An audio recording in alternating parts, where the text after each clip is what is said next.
Imagine having a child and telling this child, "Child, I have mapped out a beautiful life for you. Using advanced science, I have chosen a handful of quality friends, interests, and tastes to fit the personality that I have decided you possess. I've selected you a fine mate and a top university where you'll study the field I've chosen for you, and you'll thrive. You'll have X number of children, X number of grandchildren, and you will die in your sleep of natural causes at the age of 102. You're welcome." Yeah, so the thing is, that kid's going to do whatever it wants. In fact, it's probably going to do a lot of the opposite of the stuff that you chose because that's what kids do. They live their own lives. That's because parenting isn't about controlling, it's about nurturing. Stories are a lot like kids. If you tell them what to be when they grow up, they're either going to straight up ignore you or waste a lot of time trying to make you happy. So the question is, how do you nurture a story? Well, you start by listening to it. The Story Clock Workbook is built for nurturing your little idea into a happy, healthy story. What are the main story beats? Let's figure out what happens in between. What other stories is it trying to be? What songs are you listening to while writing it? What resources do you have available to bring it to life? And what obstacles lie ahead? And how can you use them to your advantage? Need help? There's nerdy storytelling resources on the inside covers if you need them. Grow your ideas into stories with the Story Clock Workbook. Learn more about the Story Clock Workbook at plotdevices.co and use coupon code GAMESHOW to get 20% off your first order. I also like that because when I think of Hall of Mirrors, now I think of Us, which is also like a alternate reality kind of thing. And there's also a big House of Mirrors climax in there. That's what I was thinking of. I was like, there's something that did that recently. Oh, Monkey! You said loved. Monkey Paw, and I thought of Us as well. So yeah, I freaking love Us. Yeah, it's so good. I love it more than most people do. I love Us too, Seth. I love Us. We're so great. I love Us.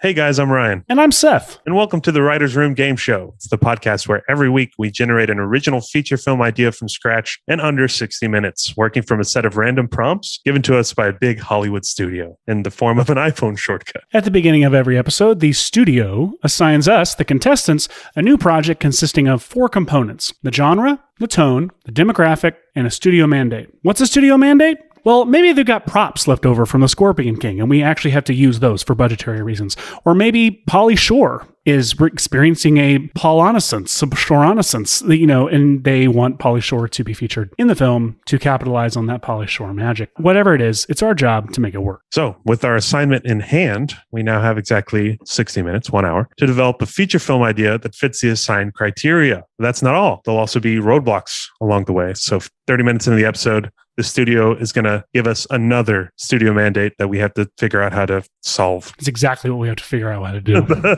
At the end of the episode, we're forced to focus group with one of our talented filmmaker friends. We'll pitch our finished idea to the listener and ask them actual dumb focus group questions, like how likely are you to see this movie and how likely are you to recommend this movie to a friend? And of course, they're going to say yes, just like last episode and the episode before, because our ideas are amazing. So good! God, we're talented. And, not everybody can come up with a quiet martial arts film for the 60 plus demographic, but that's what you get at this show, Writer's Room Game Show. So, Seth, are you ready to go? I'm ready to go.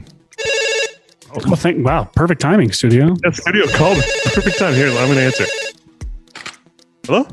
Studio. Nice to talk to you again. Yeah.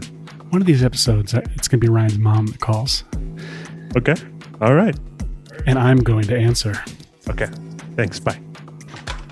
It was the studio, Seth. Really? I don't know why they keep calling us and emailing us at the same time, because I here have the assignment right here. Classic LA, called us to fax us to email us. So today our genre is going to be, the studio wants us to write a slasher film. And okay. Yeah. And they want the tone of the film to be bombastic. That's the word they used. Now, the demographic for this film is going to be teenage girls aged 12 to 17. So our slasher film can't be R-rated. We can't in our good conscience write an R-rated film.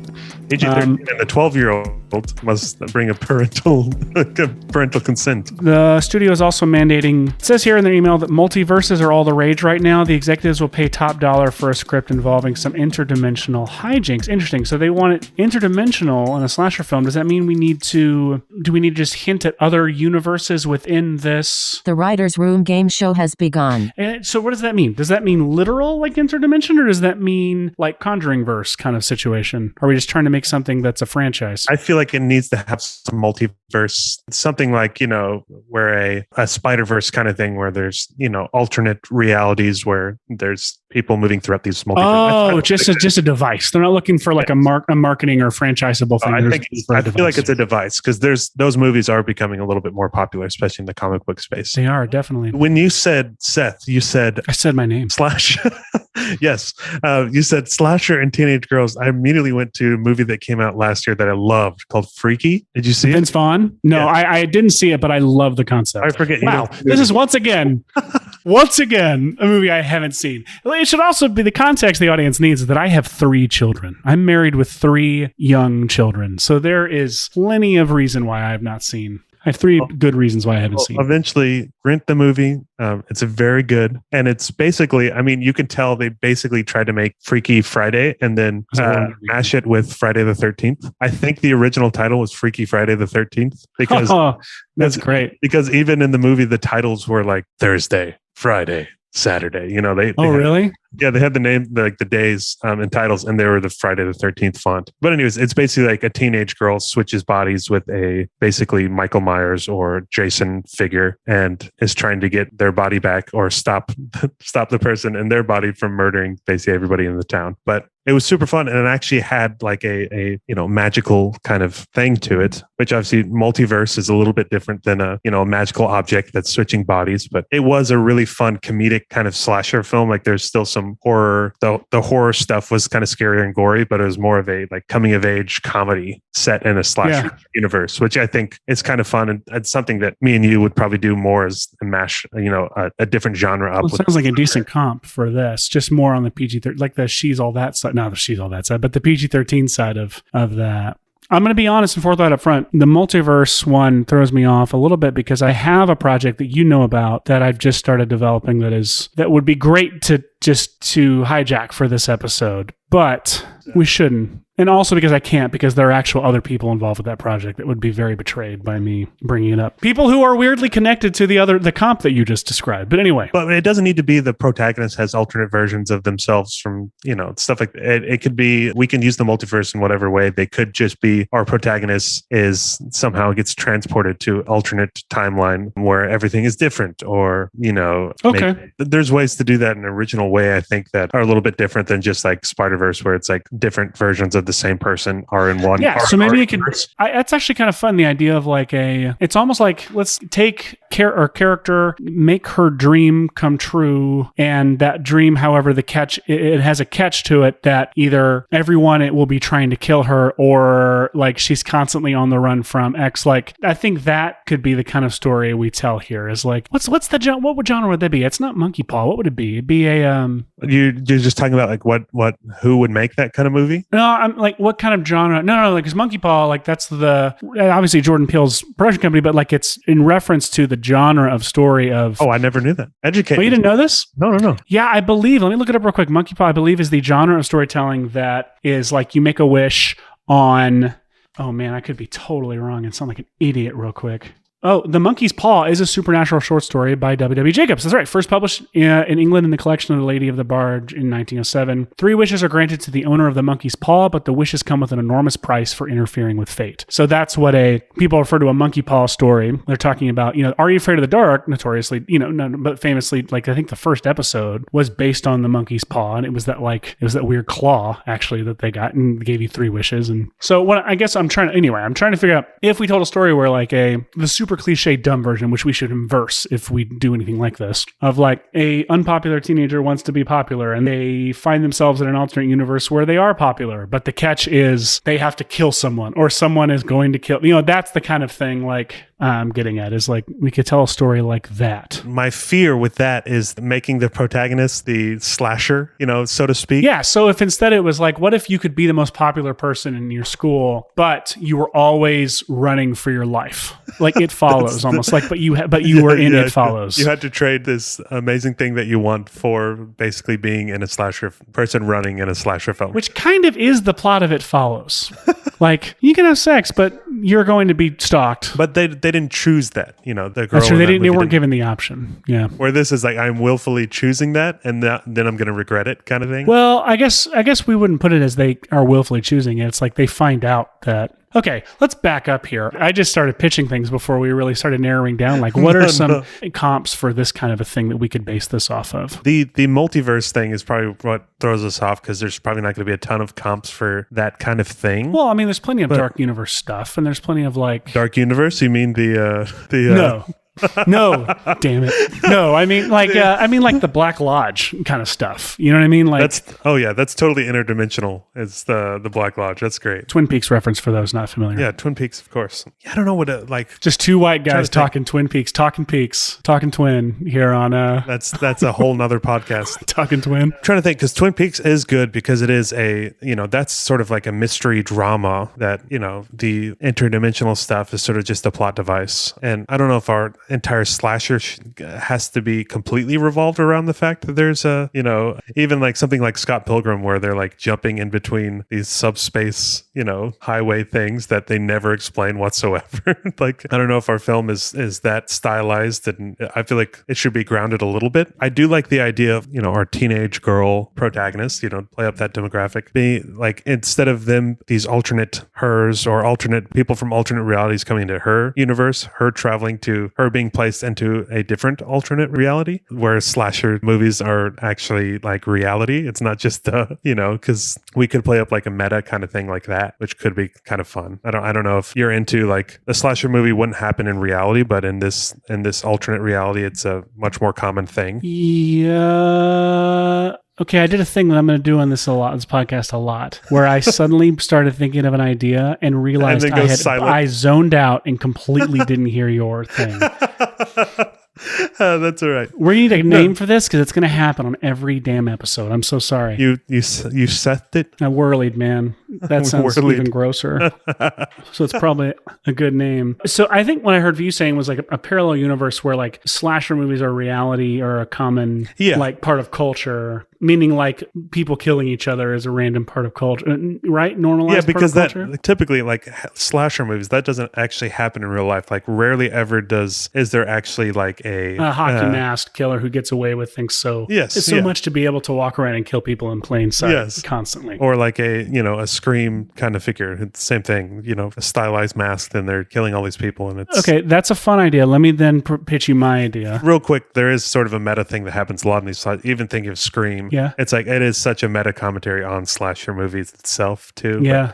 But anyways, continue. No, you're right. So my idea that I was thinking of, it has to already exist, and you're going to tell me what it is. Say our main character is the most popular girl in school, and in alt she meets a parallel universe version of herself who is the exact opposite, who is very unpopular, but has her same personality traits, and so either feels or not. Like the idea is she is very unpopular and very unhappy, and she comes into the real world, or they meet something. Basically, maybe they meet on some common ground and share stories with each other and kind of become close, maybe. Mm-hmm. Maybe I like that. But ultimately the alternate universe version of her comes to her world universe and tries to kill her and take her life. I love that, dude. And I like that. Now the device that brings them there, I think we can figure that out in a natural way. But I do like it's a little bit different than the, like, what was that? Living by yourself, the Paul Rudd thing? Living with yourself. It was like Multiplicity, but like made for Netflix. Against this one, I feel like is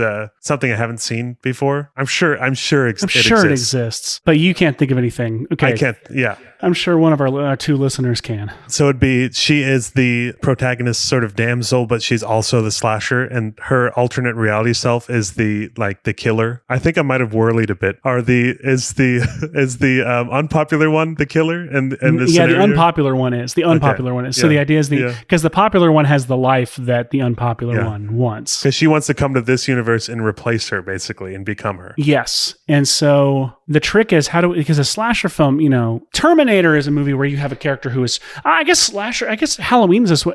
Most slasher movies, they just want to kill everybody, right? I'll just go back to like Scream, where it's like, that's a slasher movie, but there's very clear intentions for who the people they're trying to kill. Yeah. but it's something like Jason or like the Friday the 13th, where it's just like anybody and everybody. Anybody who's at Camp Silver Lake or whatever. Like any Halloween sequel was Jamie Lee Curtis, but not the first one. The first one was Stinny Babysitter. I like it being very pointed, and maybe it could be build up where the unpopular girl. We should probably give her a name. We didn't give names to the last people. I think it'd be easier to have. It's easier to pitch with a name. Yes, for sure. Teenage girl names. Gonna Google that real quick because they're born teenage girls. As if we had to name them as they were born a teenager. Sophia, Emma, Olivia, Isabella, Ava, Mia, Emily, Abigail. 2 of those are my daughter's names. Hey, yeah. How about Ava? That's a good one. What about? This is really funny too because our baby is due in a month and 10 days or something, and we are still coming up with names. So good for you. I say either Sophia, Emma, Olivia, Isabella, Ava, Mia, Emily, or Abigail. If you haven't thought of any, let's do Emma. Emma. I like Emma because that can be. Did we just name your daughter? Nice. Oh my gosh, Emma Worley Polly. Nah, I don't like that. I don't like that one bit. It's so beautiful. Okay, so we have Emma. We have popular Emma. We have unpopular Emma. I like the idea of classic slasher fashion. She can't just like only want to kill Emma. I feel like she has to. But if she kills any of her peers, she does. It's like she's. Oh, dude. Okay. But if there's rivals that Emma has where it can start as like a good thing. Rivals? That she's killing other people. Yeah. Oh, that's interesting, Ryan. Like at first, if they're like, oh, this is a good thing. I've got this Emma from the alternate reality that's helping me. She's like this demented person, but she's killing off my rival, mean girls. I mean, even if it's not helping me, it's like, oh no, this is bad. Like you're evolving. She doesn't start off as, that's true. I'm going to come kill you and take your life. We get to evolve to that point. Yeah. To where like, she's like, oh, I helped you. I got rid of them, whatever. And it's like, oh my God, what have I done? Like, what have I unleashed? That's a horrible thing. And then we slowly evolve it to like that she's basically, because I was going to say you can't have her wipe out her like best friends, because she wants to keep them as part of the life she wants to keep. But she can kill anybody, like you said, that may get in the way of like better, that may be like, that maybe our main character talk crap about, or it's almost like she's not approving of these things, or she's the unpopular Emma is just like hearing, oh, dude, what if popular Emma journals? And that's what she's working off of. And she has the journal and it updates live because it's their alternate realities, and she can work off of that and start killing if it's a teacher that gave her a bad grade, or if it's a so-and-so, and these people start dying off, and she's like, what is happening? Okay, so that's awesome. That's so awesome. So how do we now have I think we have 2 options of how to enter the story. So we can approach the story knowing what's going on, like where there's no mystery to it. It's literally like, oh, we meet an alternate version of ourselves, and now that alternate version of ourselves slowly becomes like starts fatal attractioning us, or starts not fatal attractioning us, but like starts like swim fanning us or whatever. And or we can come into it like, somebody's killing so-and-so, and it's matching thing. It's people in my journal who's so-and-so. Someone's been reading I don't like that. Never mind. I like the other version. Well, do we slowly like unfurl and learn with the characters there's an alternate version of her out there? I think she doesn't know at the start, and stuff starts happening, and there's some sort of big reveal where we see, oh, it's her. And then maybe you're watching Loki, right? Oh yeah. The big reveal that it's like, oh, now I'm just thinking about Loki. Damn it. I know. Well, all we're going to do is think about Loki the whole time. Who is she? Lady Loki? I don't know the character. It's a variant. They learn at the end of episode 1 or whatever. Like the killer is you. Yeah. It's a variant of you. Like this. I feel like it could be fun to have like a big where we don't know who this person is yet, and then we learn that it's a version of her, and then maybe we build some backstory from there, and maybe there's a big second act or like break into the first act where it's like we see some a flashback or something. Oh, like Looper. It'd be like Looper did, where Looper went and suddenly told the whole backstory for Bruce Willis's version of. And now we know some context, or maybe we do it later in the story. That way we're kind of seeing through the protagonist, or Emma, we're seeing through her eyes. So when she figures out who it is, we can kind of... Is that the better version, or is there a more unique, fresh... Like, I can't decide which is more interesting, honestly. I guess, but if we do that, you probably don't empathize with unpopular Emma as much, because I think it'd be still fun if she's not fully evil, like there's still some of good Emma in her. That's what I think is interesting, is if we meet her and they like are on the same, they're interesting to each other at the beginning. Mm-hmm. Like if we actually like maybe the opening of the movie, like have them meet and talk, and however that happens, and then it's more uncomfortable and weirder and scarier and more emotionally like driven if we actually get to see like evil Emma become less and less reliable and creepier and like, you know. Dude, by the end of the movie, like popular Emma needs to become unpopular Emma, where she was at the beginning of the movie or something. Oh, 100%. Even if it's not a literal, it's definitely like we are telling that story. Yeah. 100%. But yeah, I think it might be more interesting to know both of them at the beginning and being able to see. Yeah, I think so too. Also, you know, because a big reveal can be like the journal where she figures out, oh, this is how she knows who to kill and stuff. And maybe that can eventually become like a way to like maybe unpopular Emma. Sorry, evil. I'll just call her evil Emma. Maybe she doesn't realize that Emma has caught on to the journal thing, and regular Emma can start putting things in the journal to sort of try to outsmart evil Emma. That's a kind of a fun device. Oh, interesting. Just spitballing here, but knowing them both. That's a good sequence, though. That's a good sequence to have. Like you devote a sequence to her trying to trick her by writing something into the journal. If it's going to mirror sort of like that, I don't know why I'm thinking Harry Potter. I think it's a Harry Potter thing when they like write in the. Yeah, it's in Tom Riddle's journal. Yeah, Tom Riddle's journal. Yeah, that kind of thing. But yeah, I don't know. I think you're right. I think it might be better to start knowing both of these characters. It's just figuring out how do we get evil Emma into current reality or into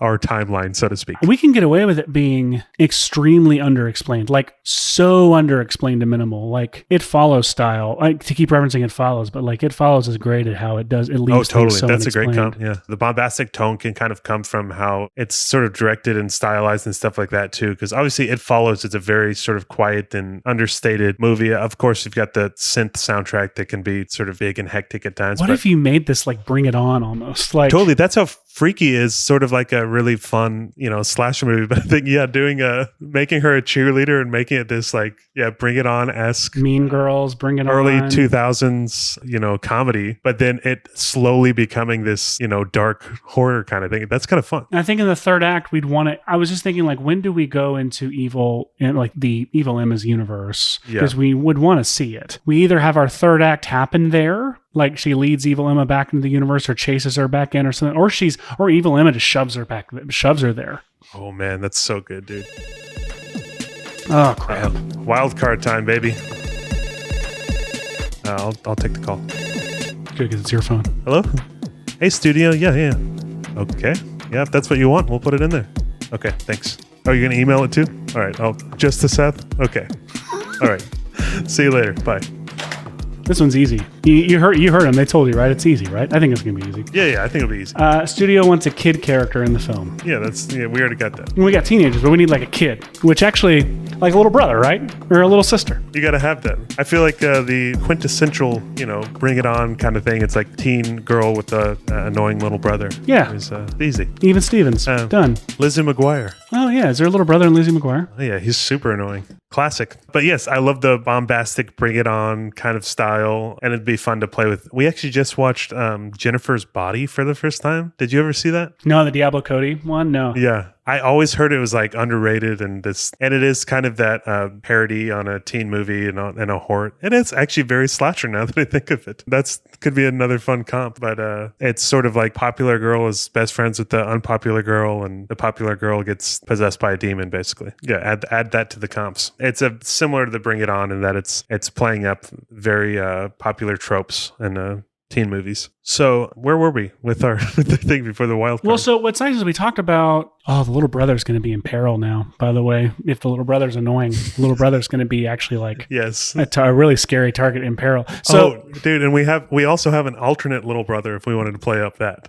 In a fun and that's sequence. In the third. Then you're right. I think the third act is where we should spend in the... And the alternate timeline, he's like the best brother ever. And super helpful and awesome. Yeah, super helpful. Like it'd be fun for our regular timeline, Emma, to partner up with the alternate little brother in like a sequence. I love that. I guess too, it'd be good to figure out like a good theme. Like what is our Emma like learning in this process? Because I think she definitely needs to be like a protagonist that we like, but we also can see her flaws at the beginning. And here's what I think it is. What I think is great is the flaws come out when evil Emma externalizes and over dramatically externalizes regular Emma's internal thoughts and feelings about certain people in her life. it forces her to come to terms with how she views herself, how she views other people, like certain toxic behavior she has or toxic worldviews or perspectives she has. So like something that could really mess her up and mess things up for her and force her to reckon, with things, as if evil Emma tries to kill somebody who basically it's like, my kids have occasionally done that thing where they're like, oh, is that the person that you don't like? Or, oh, is that the, yes. Like, and they say out loud the thing, like something funny. you told them in confidence about a family member or a friend or something. And you're like, well, now that's out in the open. Great. It's like, that's what this evil Emma is going to do. And it's going to like force her to like, just because I'm not walking around killing these people, I am kind of a bitch. Like, which I actually felt uncomfortable saying that because I don't ever like using that word in relation to even a fictional woman. Teen girl. So I'm being a jerk here. Like, and even if, totally. So it's like, does that make sense? I feel like that. Yeah, totally. Is that's all you need, really. Realizing she's a jerk and trying to make up for it by being not a jerk. Yeah, just because she's well liked by everybody does not mean that she's a good person. Totally. And then, of course, our evil Emma will learn the wrong lesson, which is I want to be well liked no matter the cost. I think she just goes completely over. Like, she's going to die at the end. Like, she does not have, she just should not turn good. She just becomes a stone cold killer. Totally. It's a slasher movie. I don't think there's redemption in the slasher. And also, I think her seeing the popular Emma for the first time sort of triggers that, oh, I want to be this person and I'll stop at nothing to become this person kind of thing. And it starts by her thinking that she's helping normal Emma by getting rid of these people that cause her pain or whatever, until she realizes, oh, I could just become this person. I don't have to I think that's really fun. And there's also a certain amount of like justification just to keep her from being a complete inhuman person, like a little bit of justification into her. There's a little less consequence because it's another universe that's not her own. Mm-hmm. Like, even though I still would never, I wouldn't feel comfortable killing a person in another universe, there still is a little bit of like, I'm in a video game almost, it's like, I'm like that kind of like, it's not real life for me. Could be kind of like her thought process too. Other thing I just thought about is going back into the alternate universe. Is there something we can shed light on for our character? Like, you expect to fall into the alternate universe and everything's gray. It's the upside down or whatever. Or whatever opposite color tone or whatever that you're playing up in the original timeline. Yeah, you're expecting it to be like 1985 and Back to the Future Part 2, the Biff universe, right? Totally, yes. I was going to say you expect it to look like whatever Eastern Europe looks like in every movie with the color tone that they throw on over everything. But then it should be non-discernible. Like, it should be like almost exactly the same. Something slightly off. We don't even fully know if we're in the alternate universe or not. Mm-hmm. And I wonder if there's an event, if there's some way that we can shed light on this character and have like an awakening for her. I was just going to say something happened and the character's life that drastically changed the course of events in their life or something that... and like they always thought was a thing that hurt them. And then it turned out it was something that actually made them stronger. Mm-hmm. It was something like, losing their dad, like their dad's alive in the alternate universe. And for some reason this is bad. I don't know what I'm saying here, but it's like the idea that like their dad dying, this tragic, the normal Emma, her dad dying was this tragic event, but it helped her become a better person, like a stronger person in some way, and in the opposite universe, the dad's still there, and maybe she's not where. I get what you're saying, but it's kind of a weird. I also don't like it. Yeah, I don't like what it says. I don't like it, and it feels very butterfly effecty, and I hate that movie. But I know where you're coming from and what you're like trying to create, like a event that caused these. I know why you're having this bad idea. I know where this bad idea is coming from, is what you're saying.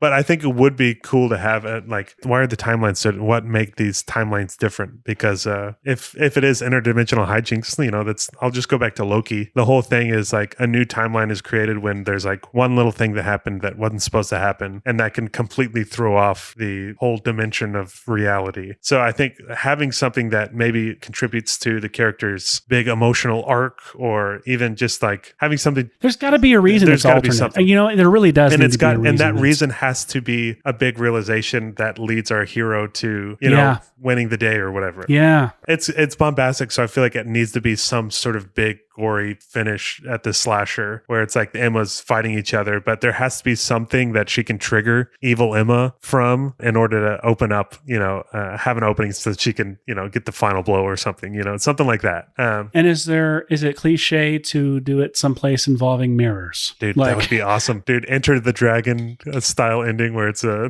hall of mirrors. I guess, right? Or if there's some kind of cliche. I'm thinking about Us now, though. Like a dance studio. That's where big mirrors are. That's awesome. Oh, we're just Black Swan. She's a cheerleader, though. Like it could be like sometimes there'd be the dance team as well. She can be on that, although that doesn't fit the popular cliche trope of cheerleader as much. There is something fun though about maybe evil Emma being a ballet dancer and popular Emma being a cheerleader. That's awesome. I actually really love that because it's just such a slight difference in their course of, I also like that because when I think of Hall of Mirrors, now I think of Us, which is also like a alternate reality kind of thing. And there's also a big House of Mirrors climax in there. That's what I was thinking of. I was like, there's something that did that recently. You said Monkey Paw, and I thought of Us as well. So yeah, I freaking love Us. Yeah, it's so good. I love it more than most people do. I love Us too, Seth. I love Us. We're so great. I love Us.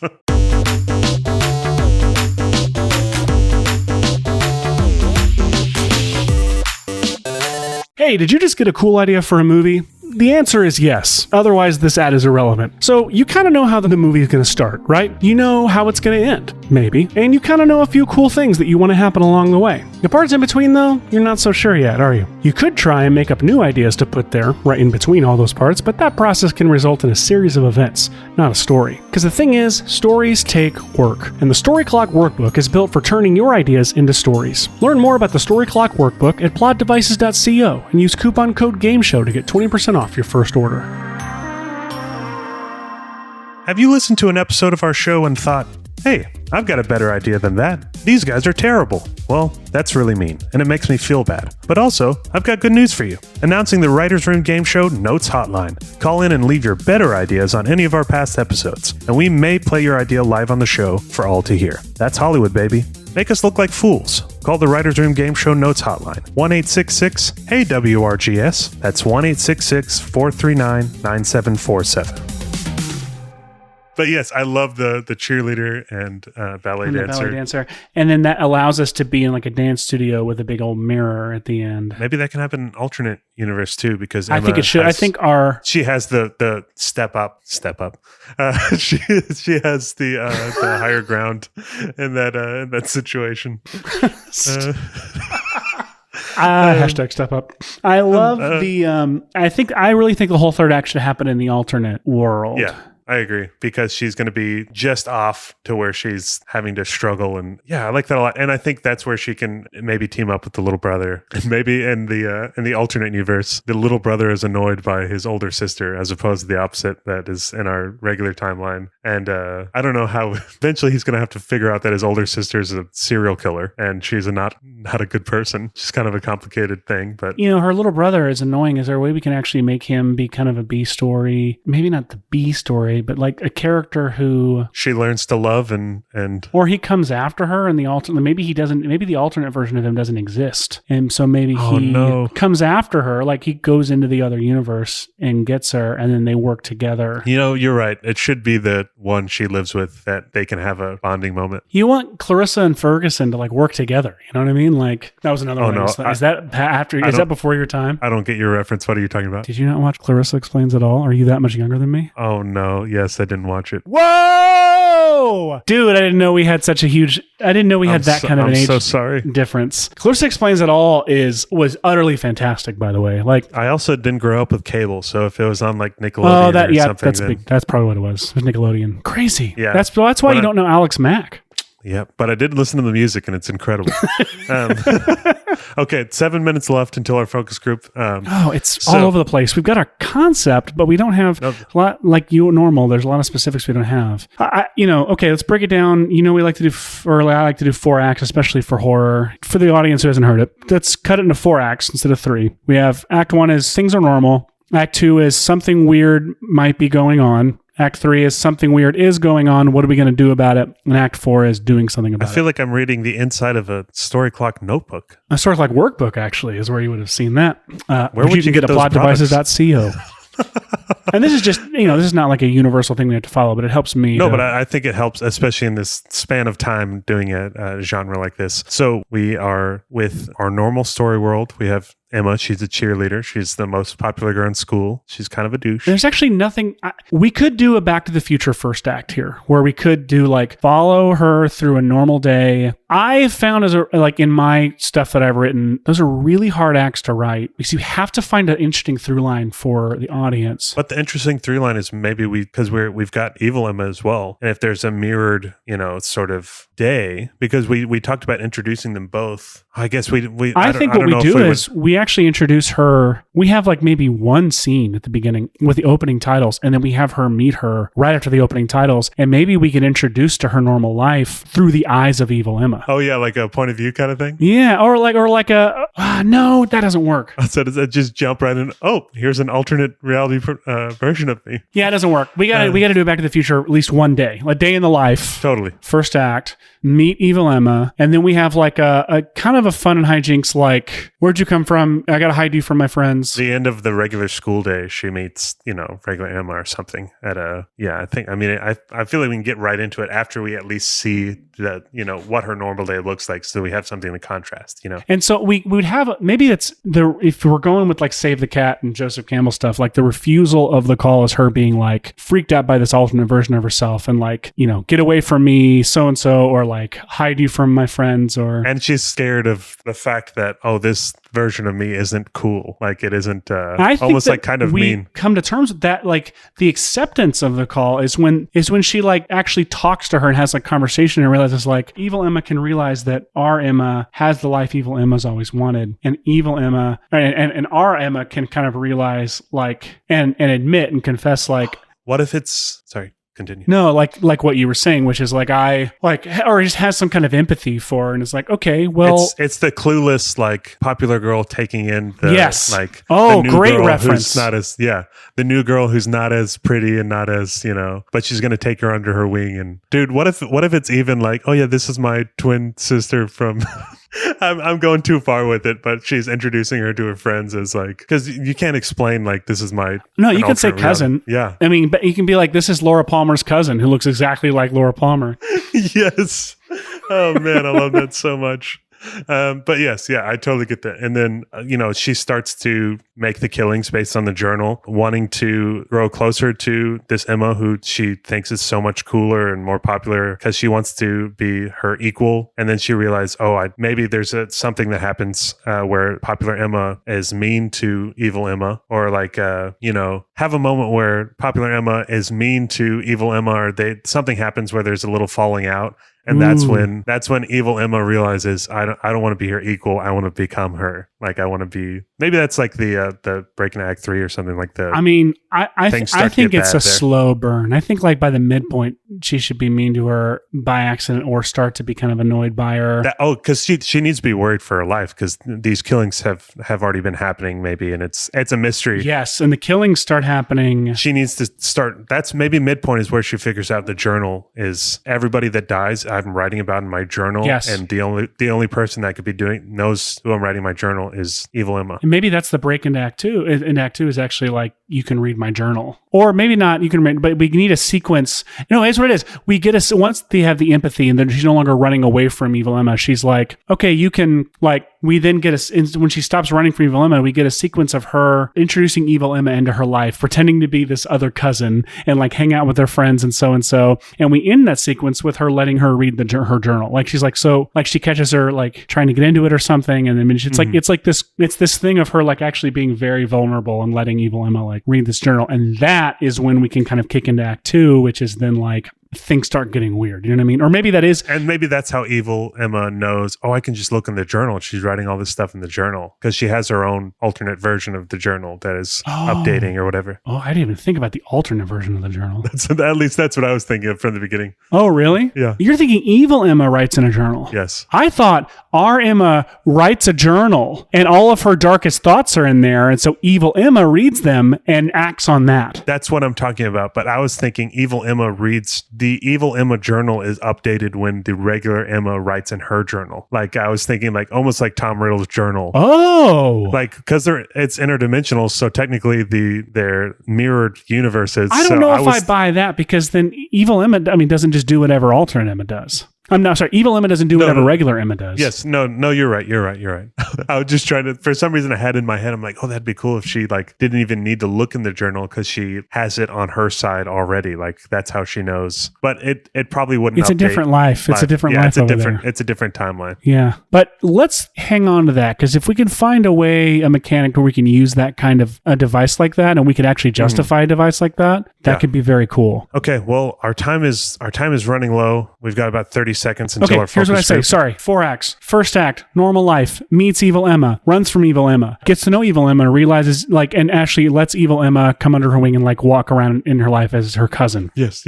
Act 2, we're walking around in her life as her cousin, getting introduced so-and-so, gives her journal, lets her read her. She asks if we could read the journal, lets her read the journal. Then friend, somebody who not a friend, but somebody who we didn't like or we were pretending to like, is killed, is murdered in cold blood. And that's when things start getting weird. And by the midpoint, we realize that evil Emma might have done it, and the journal connection. After a few other murders, it starts to make sense where. And so then we are confronting evil Emma and trying to deal with the fact that trying to stop evil Emma in the third act. And then she's kicked off instead of killed, she's kicked off. We think she's going to kill evil Emma, or we think evil Emma's going to kill Emma, and then evil Emma somehow either evil Emma's about to kill Emma and Emma escapes into alternate world, or she just kicks her into alternate world and shuts the door, whatever the door is. And then the fourth act is Emma's little brother also somehow makes it into there. Maybe they're together when the interdimensional kick happens. And the fourth act is basically Emma and little brother trying to outsmart and survive in this alternate universe, because right now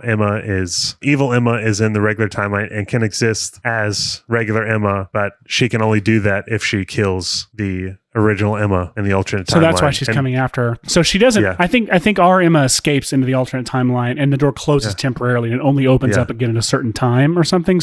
Yeah. So they have a limited amount of time before evil Emma's going to show up coming after them. Yes, a big showdown. Emma and little brother get along. They kill evil Emma, or they make it back. They allow evil Emma to destroy herself somehow. I don't know if they kill her. It is a slasher movie. Maybe they do kill her. I think it's slasher movie. It's got to be this gory. It should be gory for sure, but I think I still think evil Emma should be the cause of her own demise. They have a chance to give the final blow, and evil Emma tries to do something and ends up killing herself. Time to pitch your movie. Okay, well, we got a focus group to do. This movie rules, by the way. This movie's awesome. We need a title. I think something about Bring It On would be awesome.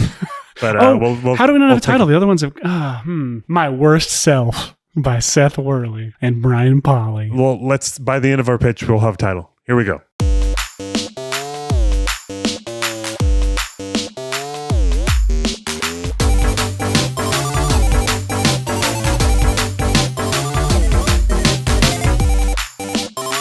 He's the executive producer at Weekend Video and one of the co-founders of Bonus Features. And he's also produced quite a few films, and some of mine, including Pizza Time, my last film. He's Grant Wakefield. Welcome, Grant. Hey, thank you. Thanks for having me on. It was so planned ahead of time. So planned, and definitely not last minute. But I feel so honored. Grant, you're the only one to have been on both of our practice episodes, so you should be honored. It's true. Well, Grant, you know the drill by now. You are our focus group. This is the Writers Room Game Show, and we are going to pitch the movie idea that we just came up with in the last 50 minutes. All right, I'm ready. So I'm just going to get right into it, and then Seth, jump in whenever you want, my friend. Yeah. So our movie centers around a character named Emma, and she's a high school student, and she's a cheerleader. She's the most popular girl in school. A lot of people like her, and a lot of people dislike her at the school, but that's how it is being popular. Emma goes about her regular day at school. She goes through her classes. She hangs out in between classes. She's got cheerleading practice at the end of the day. She meets someone that she was not expecting to meet, which is an alternate version of herself from a different timeline. And this alternate Emma is very different from the Emma we know from our main timeline. She's not a cheerleader. She's a ballet dancer. She's not popular. She's actually quite unpopular, but she's a nice girl and she's nice to be around. This sets off a chain of events, go down a direction. It's very interesting that Seth is going to jump in and talk about right now. Okay. Ryan, where'd you leave off? I tuned out by accident. You whirlied it? Yeah, whirlied.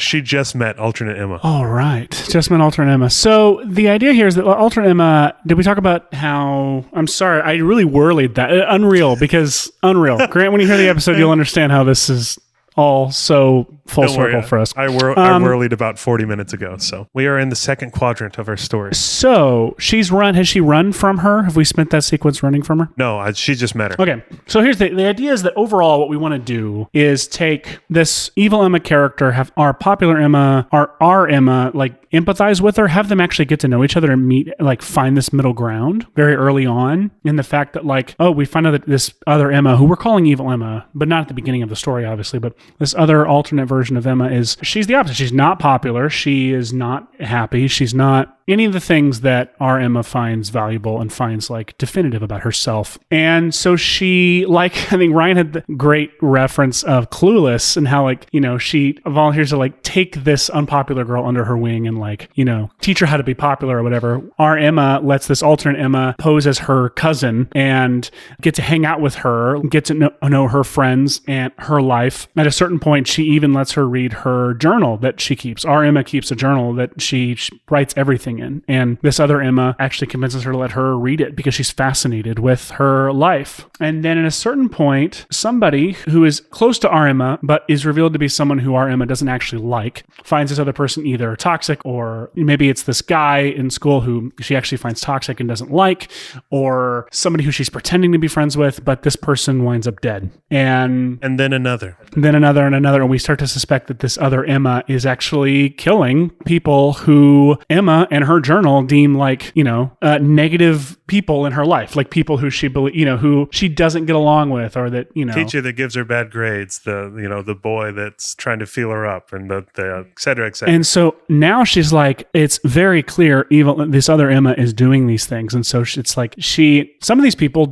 maybe one of these people don't die. Maybe one of these people actually like are just hurt and injured, but they clearly saw someone who looks like Emma or Emma's, you know, cousin like do this. And so it forces Emma's like internal shade that she has toward people, or internal like conflict she has with people, like out into the open in a really horrific way. So what we're leaning toward is that this evil, it becomes a slasher movie essentially, with this evil Emma ultimately work like at first trying to like help our Emma like get her life to be perfect, and then ultimately kill our Emma and take her life. She realizes that at first where she sees this other Emma that's so much cooler than her. She wants to be friends with her and she wants to become equals with her and be on, you know, the same ground as our Emma. But then she slowly realizes over time, after they have a falling out, that she can't just be equals with this Emma. She has to become that Emma. So think like Us meets Bring It On meets Clueless, basically, okay, with a little bit of, you know, Michael Myers thrown in there.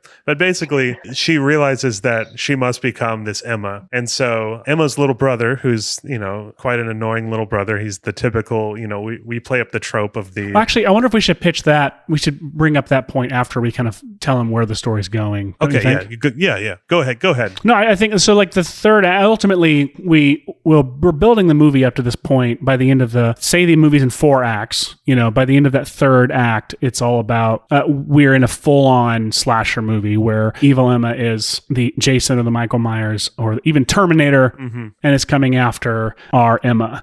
And we want the final act, the fourth act. This is very confusing in this episode. I've used the word third act when referring to a fourth act. 2, yeah. I'll have to do a segment clarifying. But in the final act, we want the showdown in the other universe. So Emma actually escapes into the other universe to get away from evil Emma. And evil Emma can't stop until other Emma is dead.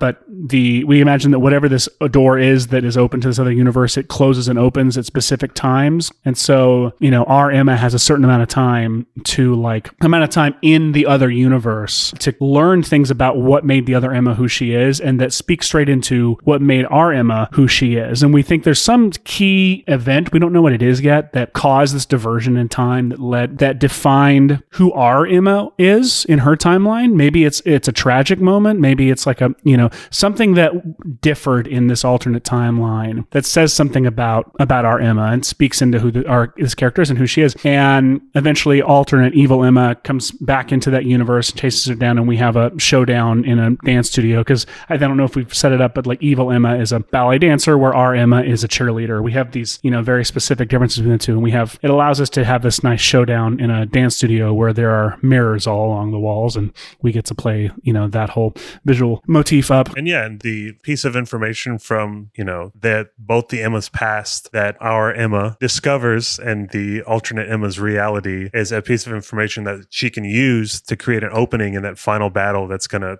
soften up or make evil Emma hesitate so that she could create an opening to take her out. But instead of our Emma killing the evil Emma, we'd rather it end with evil Emma sort of taking out herself. Like, we don't want to create or make our Emma, the good guy, have to murder, the evil Emma. We'd rather evil Emma do that herself, just through her recklessness or through her, murderous, lead to her own demise by, yes, exactly. Her. And have even have our Emma like give evil Emma a way out, like, the whole like, pull her up off of a cliff or something like that. But then evil Emma leads to her own demise in some way. There's also, as Brian mentioned, a little brother character we really want to have in the normal universe. It's that cliche, annoying little brother character. We want the events of the story to like bring them together and have them work together to fight. At one point we talked about how maybe in the alternate universe, the little brother is actually super cool and nice and they work together, but we actually really kind of want that redemption to actually happen between her and her real little brother. Although it could be fun if the two little brothers get along really well, maybe in the alternate universe, and like they're like best buds. Yeah, the thing that we run into is just the brother from the evil universe having to team up against his that's what seeing his evil sister. So I think we'd rather have that, their regular brother, them having a bonding moment to take out this evil version of Emma. And then by the end of the movie, they come back to regular reality, and Emma, and sort of this sort of bittersweet ending, she learns her lesson, of course, to basically not to be a better person. It's not all about popularity, but also by the end of the movie, she sort of looks and feels like the alternate Emma the first time we saw her. So it's sort of this mirrored thing where maybe she's not as popular anymore, but she's okay with it, kind of thing, by the end of the film. And that's basically the film. It's a very superficial version of our idea. Very very rough and raw version of it. But our two questions for you, Grant, of course, are: one, would you see this movie? Man. I think so. I'm not a huge slasher horror movie fan traditionally. However, the premise and storyline does sound pretty interesting. I like how the character kind of goes through some redemption. I think it's an interesting arc. So yeah, I would check it out. Do you think a 12 to 17-year-old girl would? Or would you recommend it to your 12 to 17-year-old female friend? You have so many of them. Yeah, I think so. Could you see a packed theater of 12 to 17-year-olds? If you were to find yourself, would you? Would I find myself in that? Man, yeah. I mean, I think so. I think it speaks demographic. I mean, I don't want to be just. You don't want to speak for 12 to 17-year-old girls. 12 to 17-year-olds. Yeah, exactly. Or paint them with a broad brush and say, oh yeah, of course, any 12 to 17-year-old would want to see a movie about popular multiverse high school girl. But no, I think it's definitely interesting. It's pretty crazy, but I'm intrigued. I mean, especially with the multiverse is all the rage right now, so I can see it. I can see it working right now. Has he read our Airtable? Did he read our? No, I didn't. But I have a feeling I can kind of maybe guess what the studio mandate was. So if it hasn't been revealed yet, our genre was slasher. Our tone was bombastic. Okay. Our demo was 12 to 17-year-old girls, teenagers. Our mandate was basically multiverse, interdimensional hijinks. Right. And then we also had our wild card mandate was there must be a kid character, which is the kid brother. Kid brother. Okay. Nice. Which was, I think, a great wild card. I think y'all did a great job then. Thanks, man. Thank you. It sounds like, Seth, we might have won this episode. We're going to interpret all of these as having won. Yeah, of course. by the end of every, we're going to have one person in our focus group that is going to be like, no, I wouldn't see it. No, I wouldn't recommend it. And I long for that day to have a person as honest as that. Even Grant, who said, it's not really my thing, but I guess the art's nice. You know, the people we're going to have are the people who listen to the podcast. It's going to be the comments and the podcast reviews that are like, that's very true. I like the podcast. I hate all their ideas. I would not see any of them. Right. You know what we need to do soon, Seth, is once this podcast really takes off, we can start having some listeners join the focus group. Oh, that's a great idea. We'll figure that out. Guys, we'll figure out an email. For now, you can go to writersroomgame.show.com and contact us. But who knows? Maybe in the future, we'll have some listeners join on the focus group and really give us a piece of their mind. In the meantime, Grant, thank you for your piece of your mind. We appreciate it for continuously having it for us. Yes, of course. Yeah, and I guess everybody will talk to you next week, where we will come up with a story of who knows. I don't know. I was going somewhere with that. And is that your sign off? And then I realized that I don't know what we're coming up with next week because it's all randomly generated. Next time on the Writers Room Game Show, who knows? It could be anything. The Writers Room Game Show with me, Ryan Pauly, and Seth Worley. Executive produced by Grant Wakefield at Weekend Video and Ann Fogerty at Plot Devices. Edited to perfection by Rene Gomez. Our art is by your buddy, Meg Lewis, and our face-melting music is by Ben Worley. The Writers Room Game Show is a Weekend Video production in association with Plot Devices. Learn more about Weekend Video at weekend.video and check out writersroomgame.show to listen to all of our episodes and suggest your own prompts for future shows. And don't forget to rate and review our show on Apple Podcasts. It really helps our show out a lot. See you in the next one.